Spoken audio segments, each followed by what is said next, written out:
All right, let's get started. So once again, I'm Kin Ka Tse, and I've been an instructor at App Academy for the New York campus hybrid program for nearly 2 years now. Just a little background about me. I chose software engineering because of my passion and creativity. I had great problem solving skills from my mathematics degree, but I realized I wanted to pursue something in creativity. So I saw software engineering as a happy medium between creativity and problem solving skills. So I started my journey at App Academy in April of 2021 and soon became an instructor at App Academy in October of 2021. So let's get right into this. And we have just a welcome. And again, welcome everyone. Um, and over into the next slide, we have a quick introduction to App Academy. You can visit the App Academy website at appacademy.io to view all the different programs. Again, I am part of the New York campus hybrid full-time program. So if you have any interest in that, I could potentially be an instructor for you in person as well. You could also learn to code for free at appacademy.io course at App Academy Open. This is a free curriculum that you can look at and encourage you to look into it as well as joining the Discord. There is a Discord link here that you can take a screenshot, or maybe we'll go back to it and maybe link it at the end of the presentation. And I encourage you to join the community. All right. Let's switch up my screen so that way we can kind of focus a little bit more on our slides. So for our agenda today, we're going to be talking about the differences between var versus let versus const and versus global. Then we're going to have a brief overview of data types and primitives, and then discuss variable references and variable declaration and scope. And then talk about a little bit about other use cases we could see variables in. All right, to start us off, what are variables? So what I like to boil programming down to is how we can actually store and manipulate data. Today, we learn about the most basic way that we can do that with variables. And this example here, we have a math example or algebra example, and it's similar in that we have to find the value stored in x, right? And that would be containing a value. And that is the variable that we're talking about for the most part.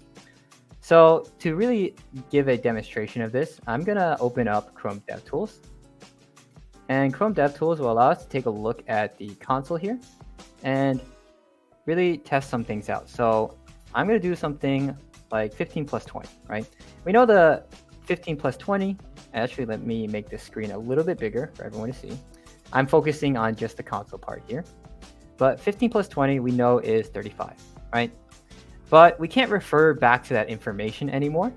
So if we wanted to refer back to that information for any reason, then we likely need to save a variable, right? So maybe I could say var x is equal to 15 plus 20, right? And now it returns undefined, but if I refer back to x, I see that I am getting the value of 35. And then I can always change that value. I can always update that value. I have access to that value because it's been stored.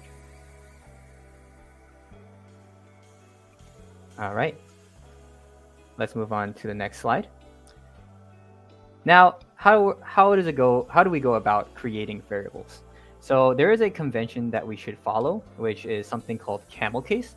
Note that there won't actually be any spaces when creating variables in camel case. Instead, each word is capitalized to represent multiple words in a variable name. So as you can see with this cow here, we have camel is lowercase, right? But then to separate that with the other word in that variable, the second word would then have a capitalized letter. And we'll see this in different demonstrations later on. But we also can reassign the variables with the equal sign. And since we can refer back to the old variable of x, all we have to do is say x equals 10. And that would change the value. So then what are these keywords that we're putting in front of it? What is var indicating here? Well, we actually have to declare our variables. And that's basically saying what type of variable this actually is. Technically, you can actually have undeclared variables. They are simply defaulted as the global variable. And there are a few different ways to declare variables and constants in JavaScript. And let's excuse me, let's go over each use case as well. We have global, we have var, and we have let and const. Global are variables that are accessible practically anywhere. Unintended global variables can actually create confusing and unpredictable errors. Whereas var are functionally scoped variables, and we'll talk about scope later on. Let will actually be block scoped variables and is part of the ES6 syntax. Const variables will not be redeclarable or reassignable, but are also block scoped and are also part of the ES6 syntax of JavaScript. All right, let me take a pause here and catch up on chat, see if there's anything that anyone had a question on.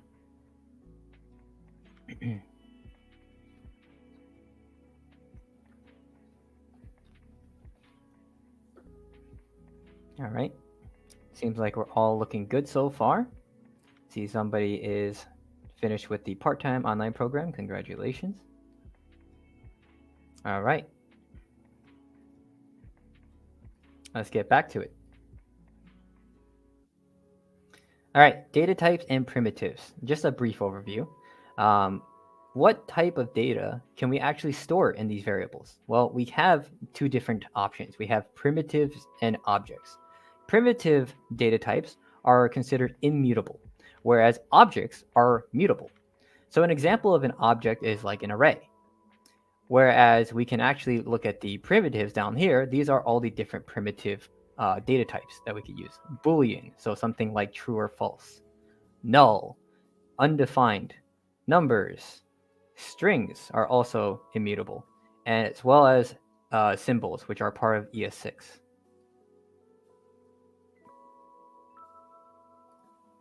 Okay. With variable references, what is a reference to begin with? Well, when storing a variable, we will often point to a location in memory where we actually store the value. That the variable holds the reference and knows where to find its value. You can think of these as addresses in our computer of where the values actually live. What if we store the value as a value? What if we store a variable as a value to another variable? Then both variables will end up pointing to the same location in memory, actually have the same address in your computer. So when you mutate that reference, that will actually affect both variables. So how can we think of this? So in this example here, we have what we would normally anticipate will happen if we set the variable of a to a value and then set b to equal a. So the value is stored in both a and b, and then we reassign b so that it has a separate value here. So as we can see, b is now equal to 15, and when we try to console log these, a is still equal to 5, and b is equal to 15 now. So reassignment is the act of moving the reference of a variable to another location in memory. And a and b no longer have the same values anymore because they point to different locations in memory. They refer to different locations in memory. All right, but what happens if we set the variable of a to a reference and set b to a? The reference in this case is stored in both a and b, but we're not going to reassign in this case. Let's consider what happens if we mutate the array. So we're going to add another value to our array of 1, 2, 3 by simply using the push method for. Now by taking b, which had the reference of a, both of these were pointing to the same exact array of 1, 2, 3, meaning that when we push 4 to that array, that single array, we're pushing 4 to the reference of b, 1, 2, 3. Now it's going to contain an array of 1, 2, 3, 4. Whereas the original value of a, the original variable of a, will also point to that same affected array. So when we console log this, we will see that we have an array of 1, 2, 3, 4 in both cases.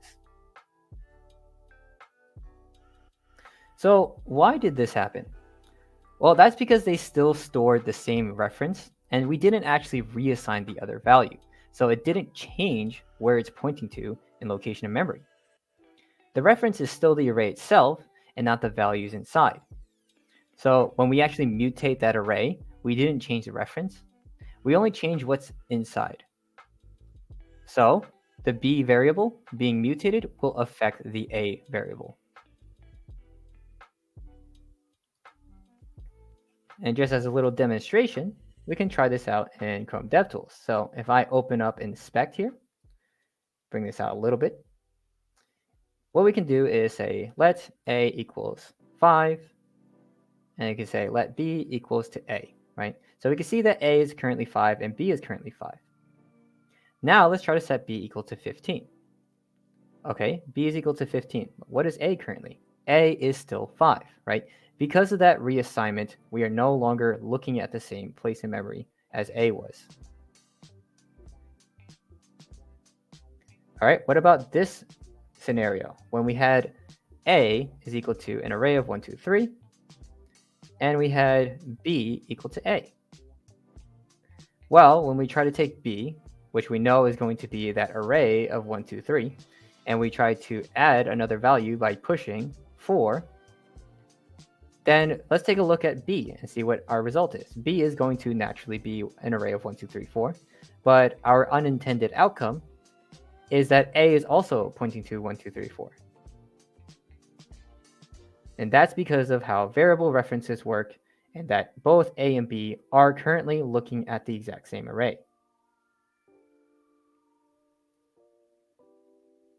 So another quick demo here to kind of show a different version of this. Let's actually bring up VS Code here and take a look at a demonstration in our node. So I can open up Node to sort of run some code here in JavaScript as if we were in the Chrome DevTools as well. So let's say let x is equal to 1, 2, 3 again, and let y is equal to x. And let's also push 4 into x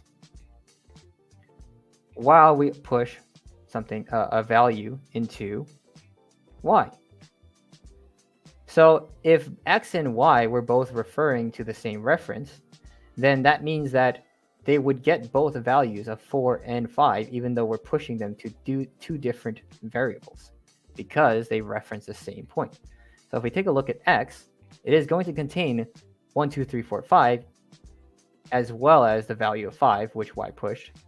And y is also going to contain the same array.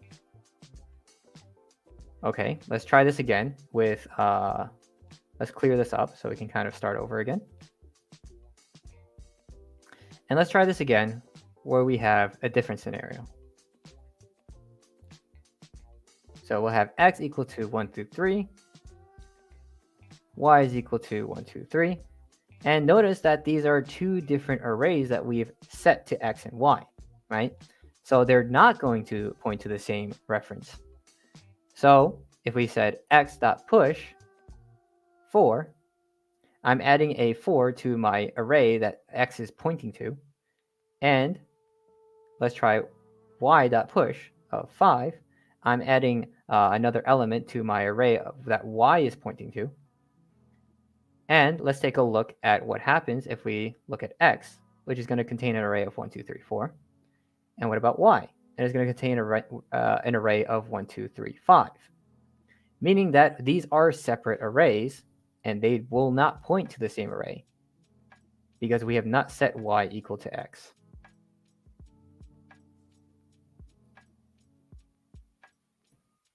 All right, let's see how we're doing in chat. See any questions here? All right.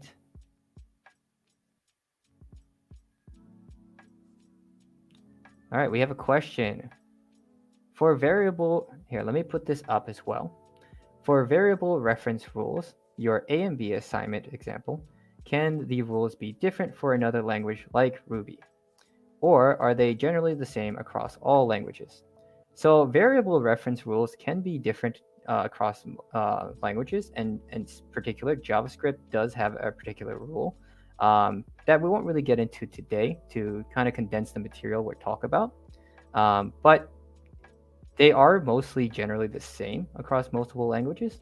You can kind of expect them to have a memory and location in which they are mostly referencing. Whatever I'd say whatever is mutable can have this sort of issue as well. I see that Blue ID has also responded to that question. I appreciate that.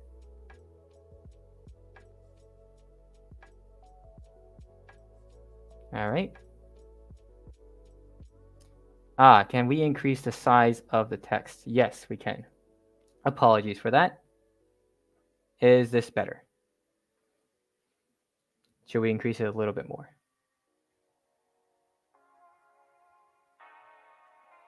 In fact, maybe I should change the screen layout when we're in VS Code. This might be better as well.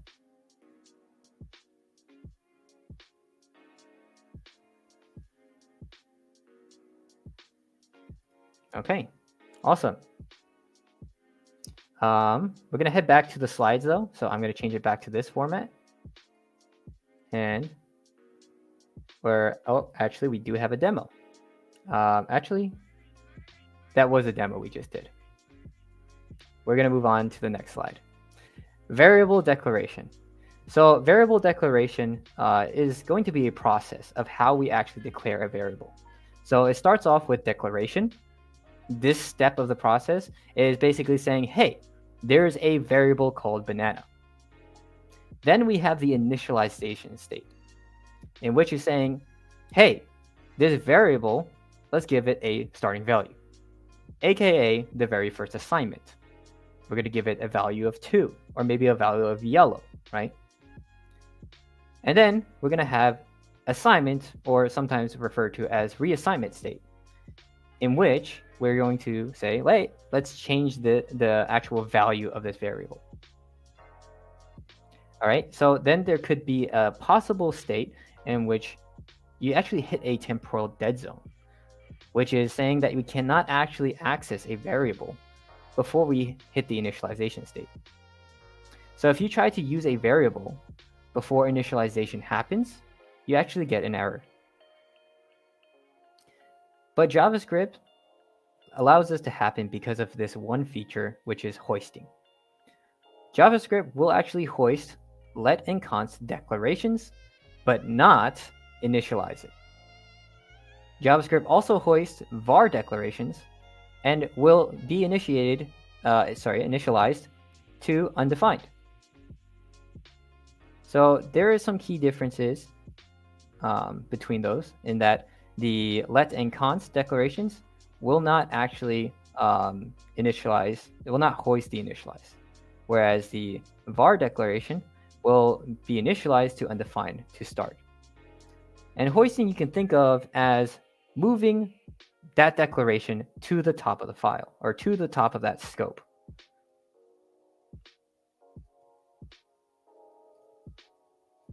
All right, let's move on to scope.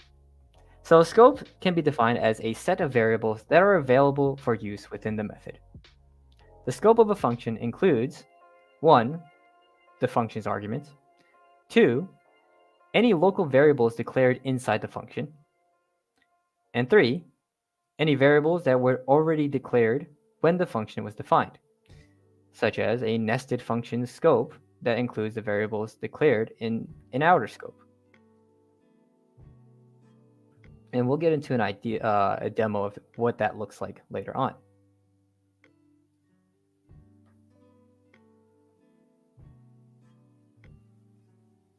So here we have the same declarations from before, and in particular, we're going to talk about their scopes. So the global, as we talked about, are variables that are accessible practically anywhere.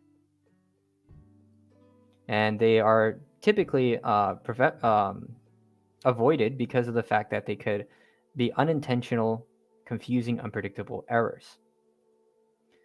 And we have var, which is considered functionally scoped.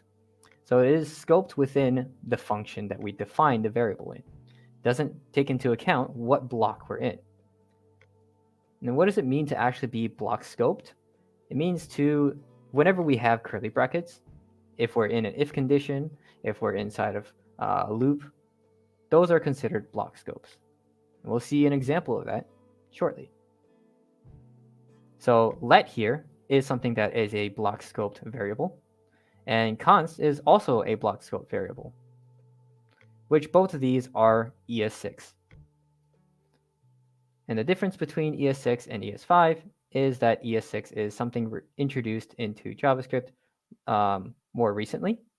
And we'll be talking about ES6 more so in today, where we'll bring a mention of ES5, such as var, in the demo briefly, just because the industry is moving towards more ES6. All right, we're going to have a demo, but before we head into that demo, let's take a look at our chat and see what's going on here. All right, we have a question. Is there a way to make a copy without it just being a reference? So yes, we could do something like object.assign. I know in some other languages we have something like dupe, or maybe there's a clone method of some sort, right? So there is going to be a function that's going to probably take the value that you're trying to clone and set it to that variable by either iterating through it and setting a new value reference to it, so that is not going to point to the same reference. So maybe a good demonstration of this is maybe if we go to inspect here, is if we had an array, and actually I noticed that the question is blocking it, so let me hide the question real quick. If we had an array of 1, 2, 3, let me make this a little bit bigger again. And let me adjust my screen. If we had an array of 1, 2, 3, and we wanted to clone this, right? There is a method to do so. But what essentially is happening to do that is that it's going to iterate over this array, right? Actually, it would be like a for each, right? And it would grab each individual element and put it into another array, right? So we'd have a new array, let's say, right?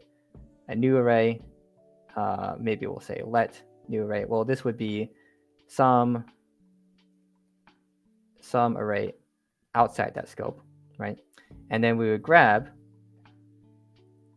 every element of this array and set it so that we will have the new array pushing in each new element, right? So yes, I see actually somebody else mentioned that this is basically like slice, right? So let's take a look at our new array. And we can see that our new array will have all those individual values, but it should not be affected by the original array. So if I push something into my original array, then my original array will have 1, 2, 3, 4. But my new array is not affected because these are now two different variables with two different reference points. I essentially iterated over that first array and grabbed each element to then push into our new array. Okay, hopefully that was a good demonstration here. See another question here. Will this new YouTube session be the same as the stuff being taught at the bootcamp? The bootcamp, specifically the program that I'm part of, the campus hybrid full-time program, will have a lot more of a higher, faster pace. So, but it will be generally the same stuff, and we learn all this stuff on the first day of JavaScript as well, which currently there's a cohort going through, and today was their first day into learning that. So depends on the program that you want, but the information you're taught can be taught in different parts of the curriculum.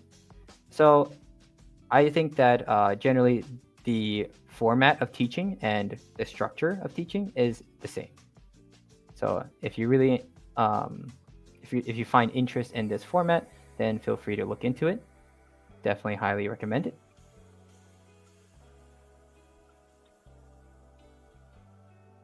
All right. Awesome. Another question. We have, if a variable in a lower scope has the same name as a variable in the outer scope, I assume the lower scope variable shadows the lower loop variable, unless the this reference is used. Great question. We actually show this in the demo coming up, so I don't want to spoil the answer, but you're along the right lines here. So we'll get into showing that in just a bit.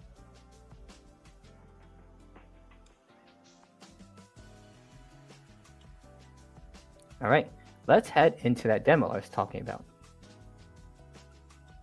All right, we have the variable declaration demo. Let me pull up my VS Code. Let me also make sure that everyone can see it fine. I'm going to take out my face for the time being so that we can have a full screen. All right. And I'm going to move over to this file where we have a bunch of different demos that we can run through. So the very first demo is going to deal with scope. So let's take a look at what's happening here. So again, with scope, it's this idea that we want the scope of a variable in its region of the program where it can be accessed, right? So in this very first example, we have a function defined and the name of the function, right? And then we're just going to invoke that function, right? So what's actually happening inside this function is going to first create variable declarations of each individual scope here. I actually have 3 different scopes highlighted as scope A. This is actually entirety of scope A, right? And then we have scope B, which is inside of this if condition.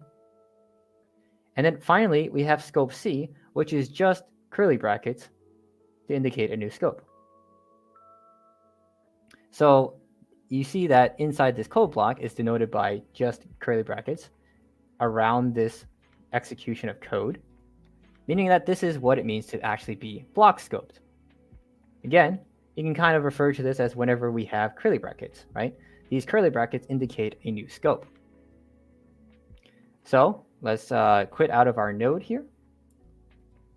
And let's go and run this. So I can just simply run this by saying node space the file name, and that will run this file as it is. And I will get all 3 different scopes because I have console logged all 3 different scopes. All right. But we actually want to see what variables we have access in each of these scopes. So I should definitely have access to the X variable in this scope, right? It just looks intuitive that right under this variable declaration, I should also be able to access it. And then same thing over here. I should also be able to access the Y in that same logic because it's only 2 lines below. But I can also access the X variable because it is in a nested scope here that the X variable can be part of because of the fact that this is nested, right? So this X variable will actually be accessible in all scopes that are inner within that same scope. So in the same vein, we have Z here, right? The Z should also be in the scope of this, but X and Y are in outer scopes of this scope. So we should have access to all 3 scopes because it's the most deeply nested. So let's take a look here and see what happens.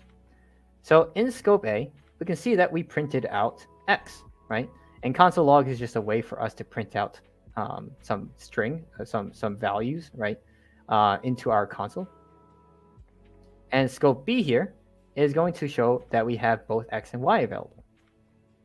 And same thing with scope C. We have X, Y, and Z. So in JavaScript, each variable is accessible in its direct scope and all scopes nested within that scope. Even a function if block or just another code block with just the brackets are all considered different scopes. So I didn't actually show what happens if I try to access a scope, a variable that's outside the scope that it was defined in. So in this case, I've defined Y here. What if I try to access Y here? What do we think will happen, chat?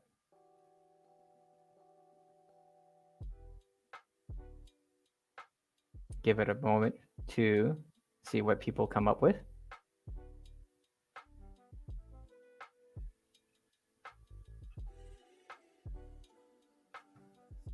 Yeah, we run into an error. So actually, it won't show undefined. So in this case, we'd never actually defined a variable called y, right? So meaning that because of that, it will run into an error in terms of referencing where this variable came from, right? So let's try to show what happens. We can see at this line, console.log y, we get a reference error. Y is not defined. So we need to make sure we're explicit about where we define these things, right? If y was defined in this scope, then we wouldn't get that error. Just to show that, let me move this up, clear the console, and try that again. And see, we are able to then now get x and y in scope A. However, that's not what we had before. We had y in the inner scope here. And that being the case, we can't access y here.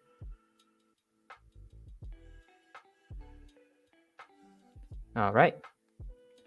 Great job. Let's move on. Next thing we have here is going to be a const demo.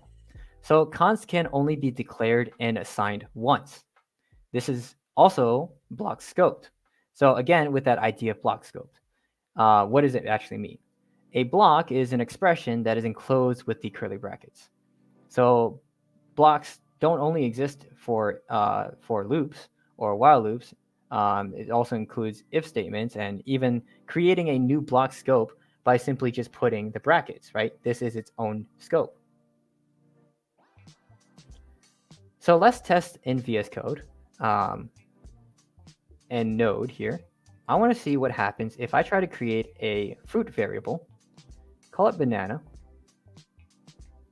Okay, and let's try to create another fruit variable by also redeclaring it with the const and give it a mango value. What do we think will happen here, chat? I'll give it a moment so everyone can kind of ponder.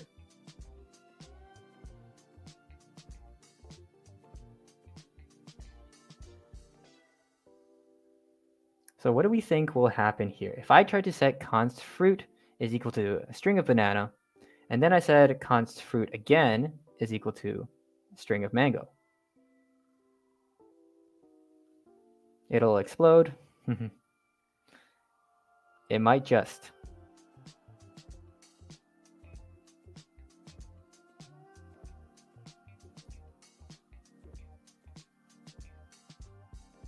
All right. Let's try it out. Let's see what happens. Okay, I see a message that saying that it will rewrite the const to mango. Not necessarily, because remember that const variables can only be declared and assigned once, meaning that we will actually run into an issue. Syntax error, identifier fruit has already been declared. So this is the process of declaring something, right? We've declared this variable and declaring the fruit here, then we initialize the banana. But at this point, it notices that fruit has already been declared. We shouldn't be able to redeclare. Okay, so can we try to fix this by, let's try to clean up our console here so we can kind of get a new workspace. And we'll say const fruit is equal to banana. And instead of saying const fruit now, can I just try to reassign? What do you think will happen here?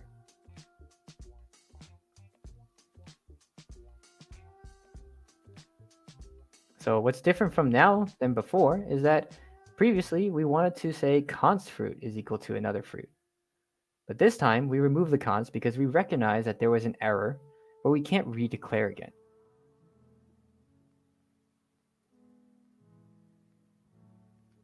All right, great job. We see that there is an error because of the fact that we're trying to reassign a const variable. Right. We're trying to, we're not able to assign, which is the same thing as not being able to reassign, a value to the const type variable. So assignment to constant variable is going to be our type error here.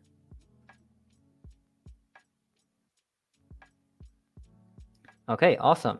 So again, the original error from before, that was a syntax error.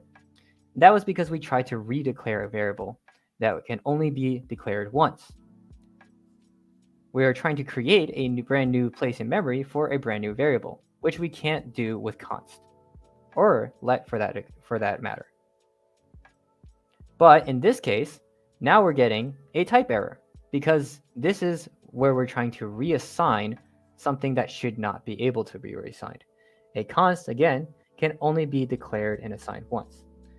And so usually the reason why we have const variables versus other types of variables is because those are supposed to be constant. Those generally just don't change by nature. Those are just supposed to be something that exists as a constant, exists as a solid piece of information. They can be mutated, but they can never be reassigned. Okay, let's move on to another part of this demo. So we have the const here, right? This is the next part of the demo. Let's actually comment out our previous demo. We don't have to comment out the whole function. We could just comment out the actual execution of it. And we can comment on in the new execution of our new function. Let's quit out of our node interface.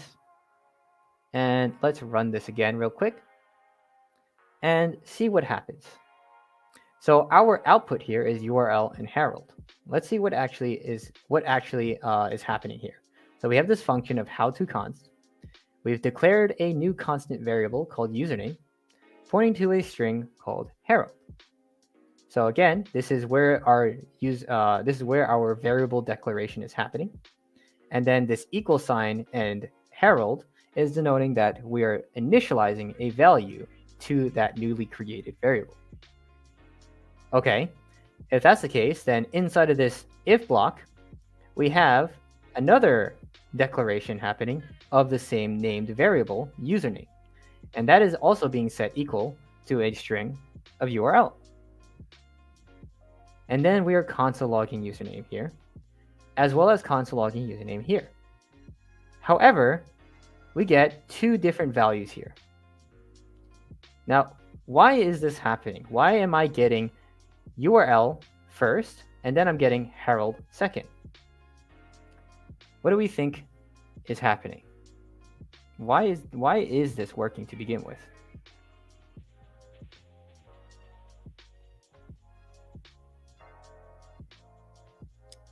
Give a moment for chat to come up with an answer.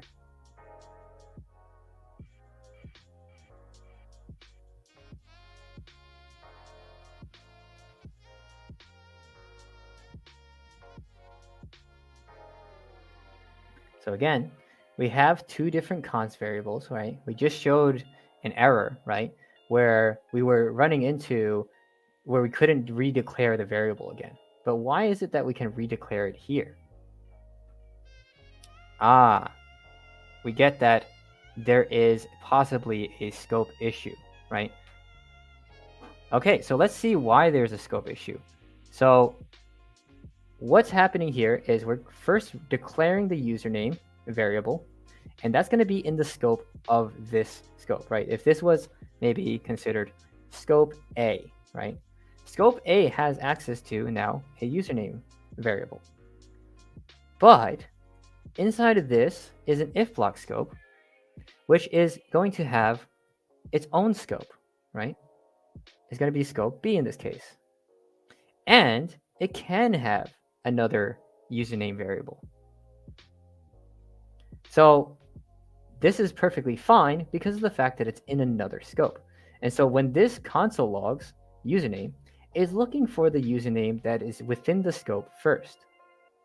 And it notices that there is a declared variable called username in that scope, and it will run console log of URL. And then after this if block is done, then we're going to console log username again. But it looks again, right, for the username variable of this scope, right? Actually, we can't even access the username variable of this scope because that would be out of scope. So we would then look for this name and print that out here. So again, we are in a separate scope here. So we are actually able to redeclare that variable name.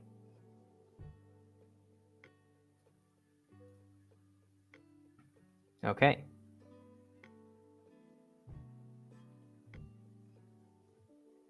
All right. See, a couple other people did make mention of the scoping issue. Yes. All right. So let's demo what happens if we were to remove this line. If we remove this line, we don't actually have access to this username variable, but let's see what actually happens. Now we get Harold, and this one should be pretty self-explanatory as to the example that happened before, right? Where we have the username variable, right? That's in the scope of A. Scope of B now does no longer have this username constant variable. Instead, it has no username constant variable, right? So then it looks up one scope. It looks up one scope outside of it and recognizes, oh, there is a username available here, and it pulls that username.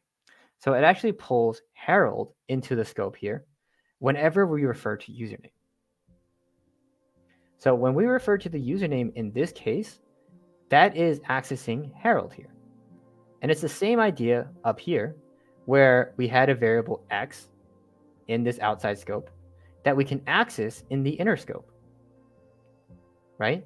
So at the end of the day, this username is now accessible inside the inner scope, but that's because we didn't redeclare a variable. So it didn't take precedence. So the order of operations here is that it first looks to see if there is a declared variable within that scope before it checks for a variable outside of that scope. All right, let's try something else. So instead of removing this, let's try to actually remove the first const username. What happens here? All right, we get an error. Username is not defined. We get another reference error, right? And so that was similar to what happened before, right? We tried to reference a variable that was declared inside of an inner scope outside of that scope, right? So it actually caused an issue here. You can actually see we console log the URL here, right? So the URL here is coming from this point because we ran through this code almost line by line, right? Where we checked, okay, if true, we're going to enter this block and we're going to enter this scope where we have now declared a new variable username, and we're going to console log that. So by console logging that, we see this URL pop up. It's printed here. And then the next line here is going to try to console log username again. But this username is going to look for it within its scope, recognize that in this scope, we don't have a username defined here, and try to look up and look up its chain of scopes, right? But there is no other username available. So we get this reference error because username is not defined. It cannot take a variable from a nested scope. It can only go one way.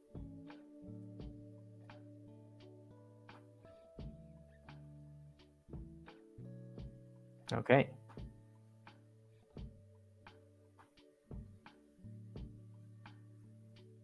All right. I see that we are getting some clarifications in that both the Harold and URL strings were block scoped. They were not considered actually function scoped, right? So function scope is referring to the var declaration that we have not gotten to yet. In both const and let, both of those will be block scoped.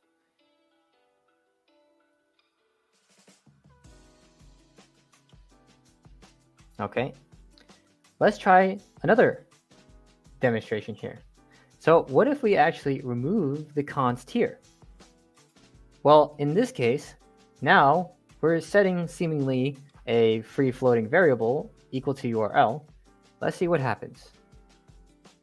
Oh, we get an assignment to constant variable type error. This looks familiar, right? We had this error pop up before when we tried to reassign a const variable, because this is when we're actually referencing the variable username now, because we did not declare a username variable here, right? So because we didn't declare a variable username here, this is going to take it again from the Herald username variable. And so we're taking that username variable and trying to reassign it here. But again, this is declared as a constant variable. So we cannot reassign it, and we error out here. All right. Any questions before we move on to our let demonstration? Give you guys a moment to think about everything we just talked about. See if there's anything that you guys wanted clarification on.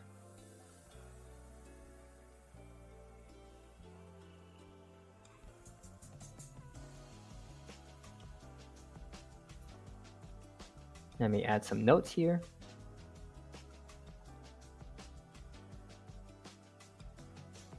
Okay, everything seems like we're moving along just fine. So let's go into our let demo. So let here is also considered to be block scoped. Let can be declared only once, but reassignment is allowed. So the main difference between let and const is that we can actually reassign variables. So let's show a demonstration of this. Let's open up Node, and let's try to create a doggo variable. And this is going to be a let declared variable, in which we give it the name of Toby. Then let's try to redeclare doggo and set it equal to Leo. As you can see, we get that same syntax error where we're trying to redeclare the doggo identifier. So we cannot do any sort of redeclaring when it comes to const and let variables. So let's clear this up so we can kind of have a new template to work with here. And let's create a new doggo here, where we have Toby. And instead of reassigning now, instead of redeclaring now, we're going to try to reassign instead by saying doggo is equal to Leo. And this is allowed. This is allowed when we compare it to const variables where it doesn't allow you to reassign. So now doggo, instead of having the value of Toby now, it now points to a value of Leo. So our storage in memory originally had the doggo variable pointing to an address pointing to Toby. Where now this doggo variable no longer points to Toby, is referencing a completely separate storage in memory, location in memory, which is the Leo string.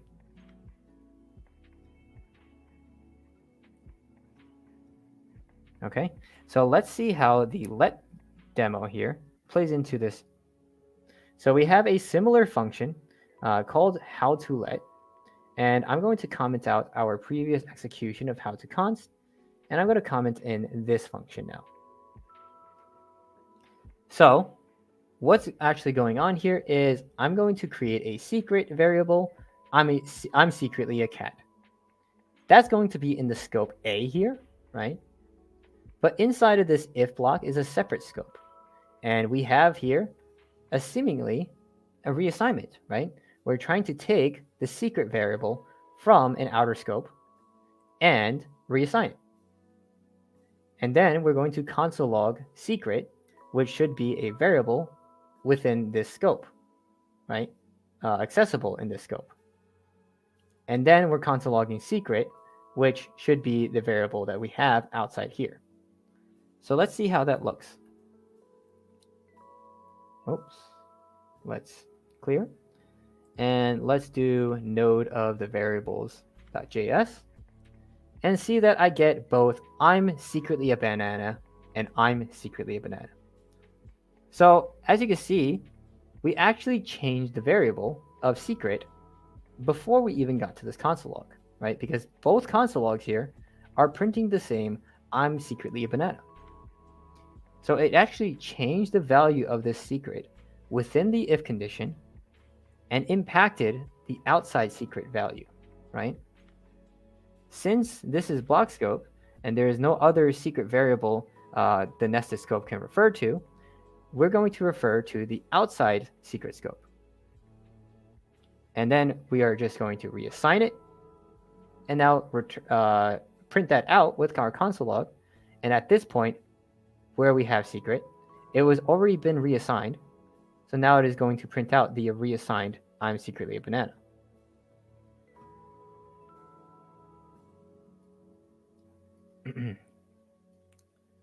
All right. So let's actually try to declare a variable with let inside the if condition.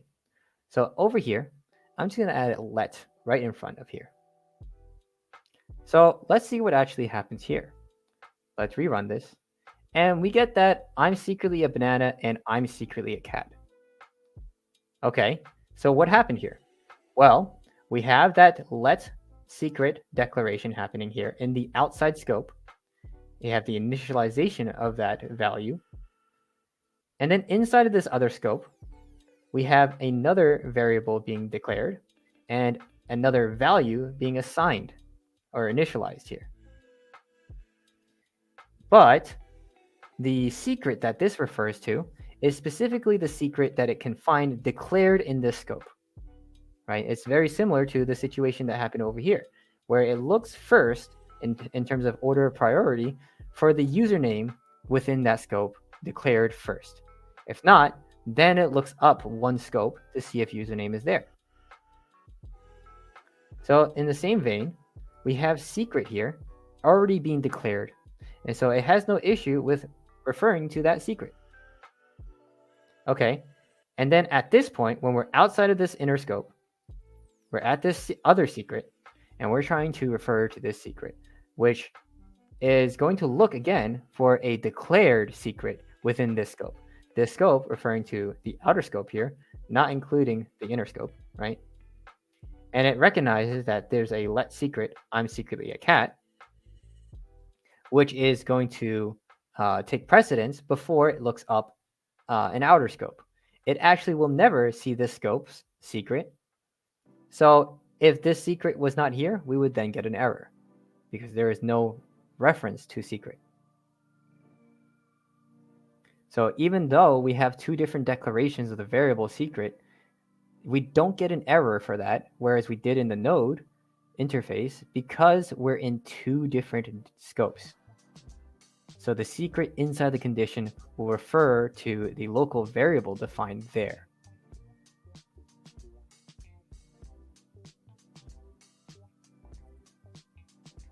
Okay, but what would happen if we did something else? What if we commented this let secret in here, and let's change this to be without the let.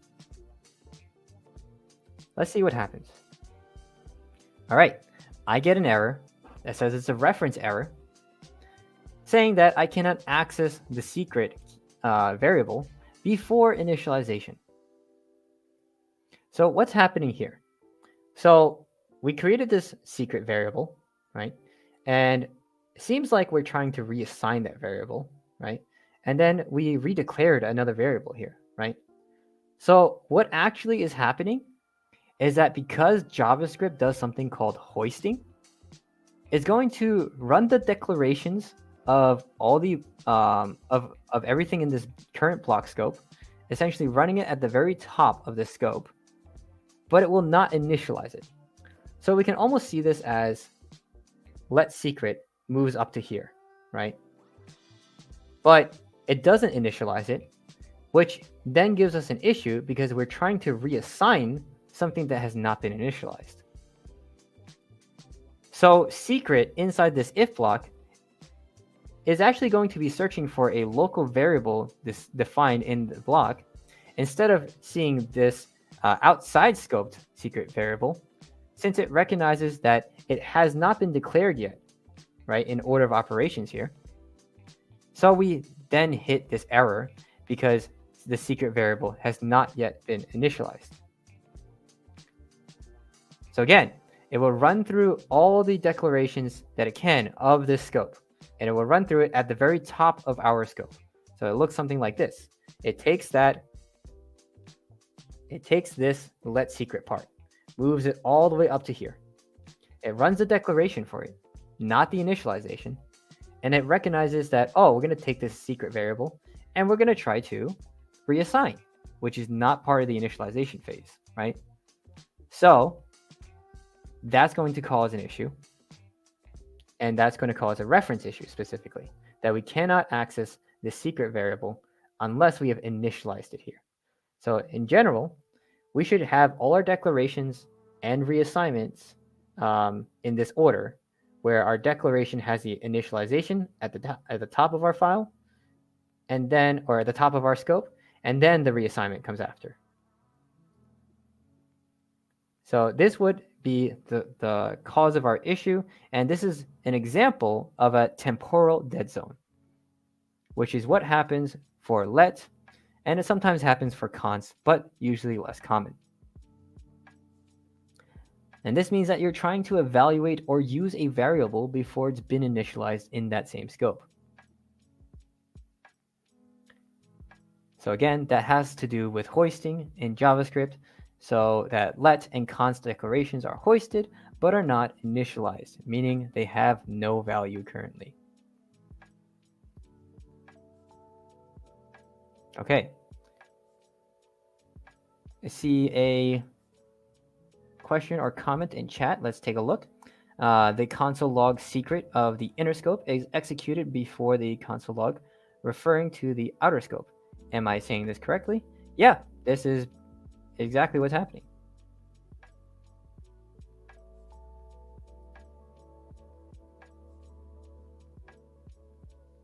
All right. Appreciate the help from chat. Okay, let's move on to the next part of this. We have the var declaration. So in the var demonstration, this is actually considered function scope. It's not block scoped. So we want to proceed with caution when it comes to this, because nowadays var is actually sparsely used since ES6 came out. But because let and const are still relatively new, you actually might see var in the wild, but var is more of an older way to declare variables, which can also be confusing. But it's definitely helpful to learn it, since we might see it. So what we have here is somewhat of a similar format, right? Let's actually comment out our execution of our previous line, put it in here, and we're going to declare a variable called username, Harold, right? And declare another variable, username, inside of our scope of the if statement. And then we're going to run console log for the inner and outside scopes. As you can see, we actually get URL in both of these cases. And why is that? Why is it that this username declared variable and this username declared variable are seemingly not separate, right? What we saw before is if we declared a let variable here and a let variable here, is that they would refer to the declared variable in that scope, right? But again, this is not block scoped. This is function scoped. So meaning that this username is in the scope of this entire function. So what this is actually doing is something more along the lines of reassignment. So you might think this is declaring a new variable, but this is actually overriding the variable somewhere else in this function. And then at that point, it's going to recognize the name as URL. And even in the outside scope, the name here is URL. So again, we would have expected to see a new variable set inside of this if block, but because it's not block scoped, because it is function scoped, it is going to actually affect the outside username here. And it's not going to work the way that we thought it might with let. Okay, so what actually happens if we remove this line and try to run this? You see that this actually still works. So as you can see, this gets tricky because we've initialized a var variable inside of a block, and we can still access it outside of that block. So this is actually pretty weird behavior for a lot of developers, just because we would want that scope structure, as well as maybe this behaving in unpredictable ways that we might not have expected, because it's not it's not block scoped, it's the entire function scoped.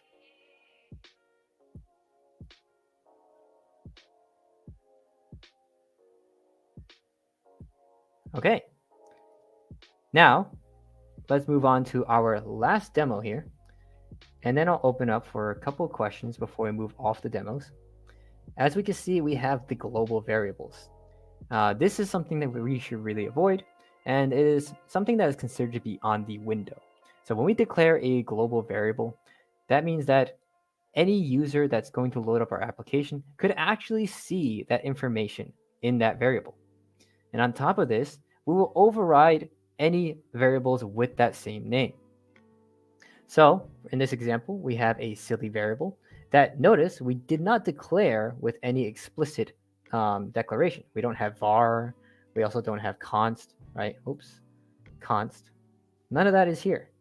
It is just a free-floating variable, and that means that this is by default going to be considered a global variable. By making this a global variable, that is going to then be accessible in this scope, right? And we have this global suck function in which we are going to have a silly variable reassignment that says do not use these, and then console logging the silly variable. Let's actually comment this part in, comment out our previous example, and we're going to take a look at what happens here. So let's run this. We can see the order of operations is that we should, the first thing that appeared is should I use these? Second is do not use these. Third is do not use these. So how did that order come to be? Well, remember that your code essentially reads line by line, right? So this line here is first your declaration and initialization phase. Then this function is also technically declaring a new function, not actually executing this function yet, right? So this function is only executed when we have the the parentheses after the function name. Then it knows to run that function. So meaning that since this is not yet executed, this is now going to be our first line that executes something in our console. So the silly variable at this point should be should I use these, right? Because we did not execute anything in here. And then we're going to finally execute this, where now it reassigns it as do not use these. And then we console log that, which is where we get our second do not use these. And then finally, after this execution is done, we're going to console log the silly variable again outside of that function, right? And we can see that the variable has been changed. So this just goes to show how problematic it could be if we have access to a global variable within any scope. We could change that variable even outside of the function here. All right, I'm going to open it up to any questions at this point about any of these demos. We could go over the globals, the how to var, how to let, how to const, or even the scope example up here.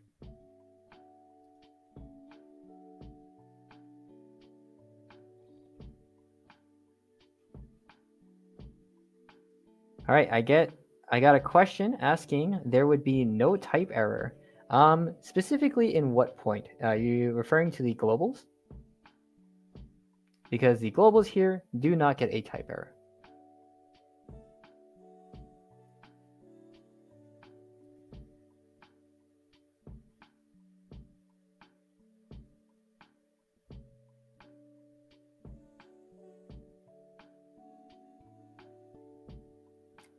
Good question. So we have which variable declaration should you default to in your code if you're not sure which one to use. I would definitely default to a const variable in most cases, just because for the most part, we're working with variables that maybe don't necessarily need to be changed. And then if we wanted to mutate something, we can still mutate it. But if you're trying to reassign something, then that should always be a let variable in that case. As the industry is moving forward, everything is going to be more and more in ES6 syntax.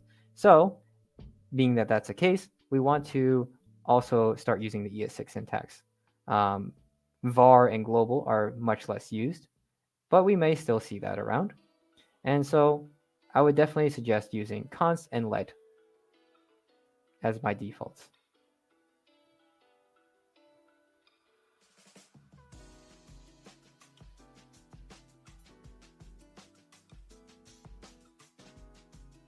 All right, and let's get back into our slides. And let's go over the last couple use cases here.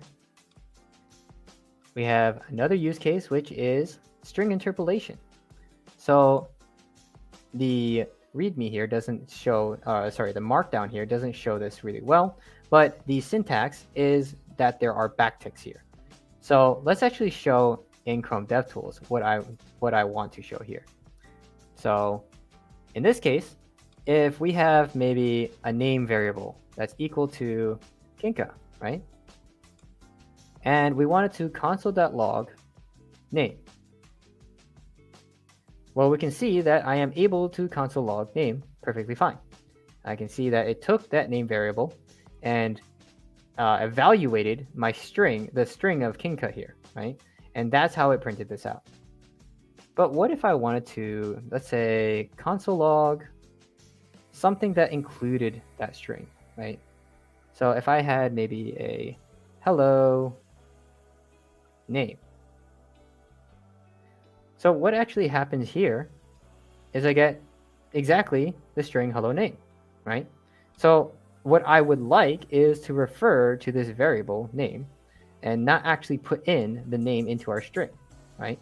So it needs to be more dynamic. And how I can do that is what string interpolation is. So first, we need to make sure there's backticks instead of quotes. Backticks helps us to determine that there could potentially be JavaScript code inside of this string. So I'm going to say hello, and where we would have name normally, we're going to instead do a $sign and curly brackets. Now the $sign and curly brackets now tells me that whatever's inside of here is actually JavaScript code that we should evaluate before we turn it into a string. So all string interpolation really means is that we're taking some code and changing it into a string for us. And that's what this part is doing. Now let's see that in action. As you can see, it took the name variable, evaluated it to Kin Ka, and placed that string right into the overall string. And we can see the value here, as opposed to over here, where we put only just the name string and printed out quite literally hello name.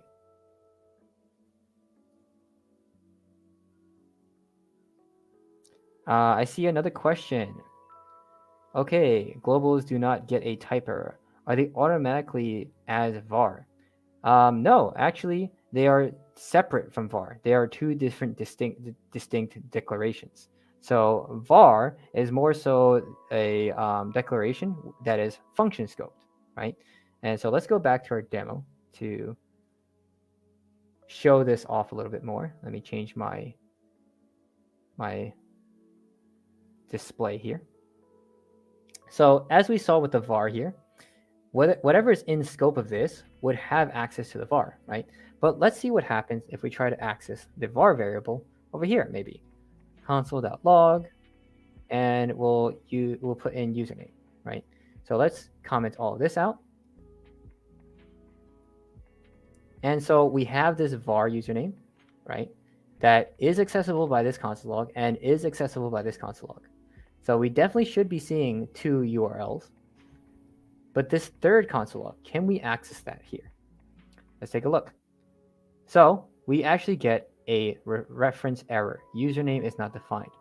because username here is looking for within the scope of this entire file. And this entire file does not have a username variable. It has it inside of this function. So this variable, this var variable, is function scope in that it is only accessible in the confounds of this function. Now, to flip the question around on the globals, let's take a look at how globals can change that up. So let's comment this part out. And we have here a global variable that is first initialized inside of this function. Again, this is not automatically treated as a var. This is its separate thing, entirely separate thing. And so if we set this global variable inside of global suck function, and we try to run this, and then we can also try to run it outside of the function, we can see that this actually works. So we can have a global variable declared inside of a function and still have access to it outside of that function. Whereas previously with a var, we've declared the var inside of a function and can't access it outside of the function.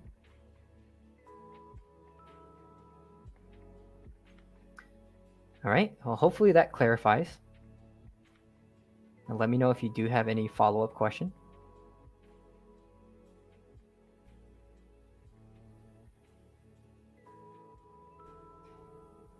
All right, in the meantime, we can try to move on. If there isn't a follow-up question, I can try to head back to it. All right, so that was string interpolation as well.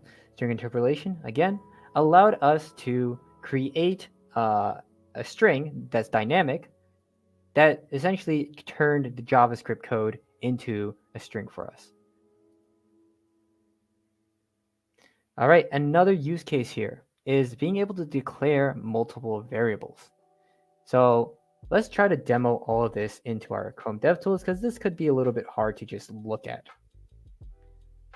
So very first thing is we've been able to declare variables by saying let a equals 5, right? Whoops, let a equals 5, right? And let b equals 6, right? Maybe let c equals 7. And we can see how tedious that can get, right? You can see that it gets tedious because of the fact that we have to keep declaring a new one, right?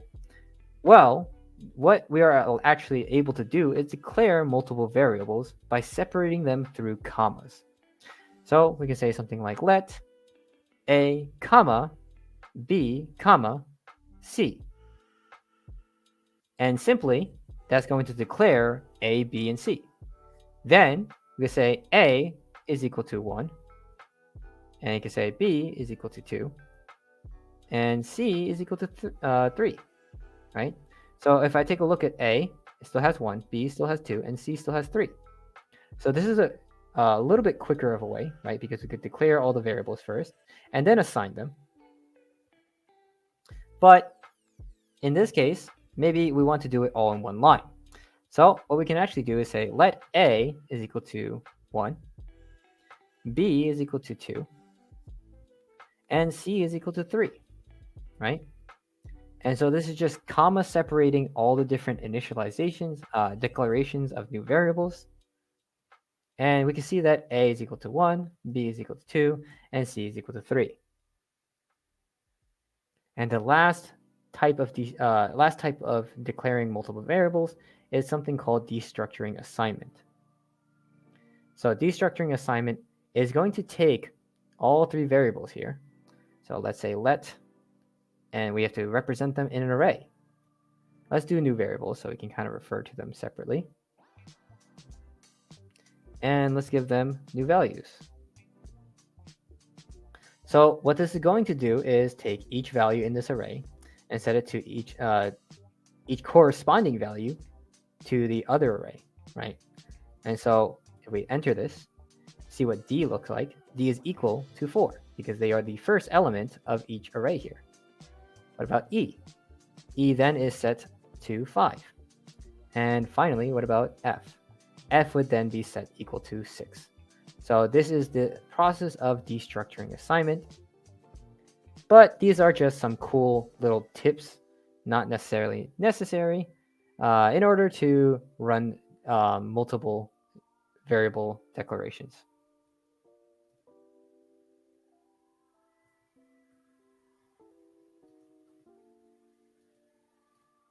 All right, great. Well, that was about it. I will open up now for maybe 5 minutes of questions. So if anyone has any questions, feel free to put it in chat, and I'll take a look and try to give an explanation about it.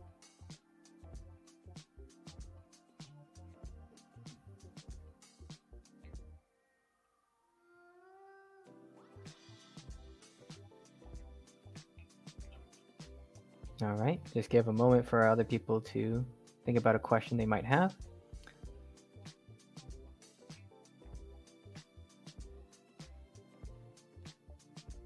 On that last example, can we do this with const? Actually, let me say that question again. On that last example, can we do that with const?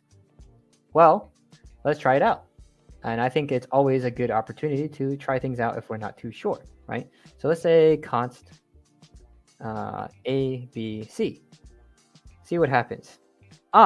We get that we're missing an initializer, right? So one of the important things about const is that we need to declare and initialize at the same point, because otherwise we would essentially be trying to reassign, right? This is read as a reassignment, not an initialization. So because of that fact, we would have to set it on the same line, if anything, right? So A is equal to 1, comma, B is equal to 2, C is equal to 3. And we still get an issue just because we've already declared it, but let's try to do this with different variables here. D, E, and F. Oh, sorry, I already declared that as well. I forget. So we're running out of letters, G, H, and I. All right, let's take a look at G. That's equal to 1. H is equal to 2. And I is equal to 3. So this does work because at the point that we're declaring these variables, we are also initializing them. Now, that's not an issue with let, because we could always reassign a let variable, right? So if I did let x, doesn't have an issue, right? And I can say x is equal to 5. And now x is reassigned to 5, right? But this part is considered a declaration, and the initialization of this is just setting it to undefined. So technically, if we did let y and see what y is actually set to be an undefined value. It's already initialized. So then we can set y equal to 10 and see that this is actually a reassignment. Whereas before, with const, we can't even do const z. That immediately gives us an issue because we can't reassign afterwards. So it sees this as an issue since we have not even assigned it a value. It will never have a value then. All right, and we can try the last one as well. Let's say const of what values have I not tried? I did hij. KLM is equal to 1, 2, 3. And we can see that this does also work. So this shortcut here will work for const only these two last bullet points, because this is the same as declaring and initializing at the same time. Whereas this shortcut will not work for const because you're separating the point that you're declaring and the point that you're trying to reassign.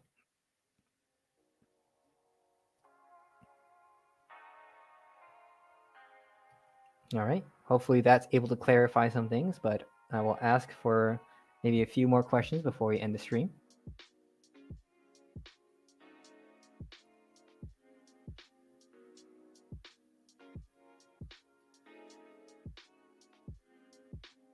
Okay. So as a reminder that we will be posting this code in the Discord. So if you are looking to take a look at this code at some point, no worries, I will be eventually posting this in the Discord. And so feel free to join the Discord if you haven't already done so. See that we already have the bot posting a message of the Discord link. I see one last question. How are we able to initialize const z and yet the console still blocks us from redeclaring? Sorry for saying this wrongly. No worries, absolutely fine. Sometimes we're learning some new information. It's hard to format the words 100%, right? So the question was asking, when we did const z, right, and just const z, how was the console able to block us from redirecting? From redeclaring. So in this case, we have the const z here that does not allow us to declare, or we cannot declare without initializing, right? But in the case of maybe const, if we try to access z now and say is equal to 4, what the z here is currently referring to is a previously defined z. I've previously defined z as a let variable. So it gets a little bit confusing in the console because of the fact that the console does allow different types of variables to be initialized and declared. But if we were to try this in our node interface, that wouldn't be the same. It's just the Chrome Dev tools that can allow us to do so. So in this case, whenever we're trying to do const z without any sort of initialization, that would give us an error. We can't redeclare. But if we had previously defined a z let variable, then yeah, we can access it.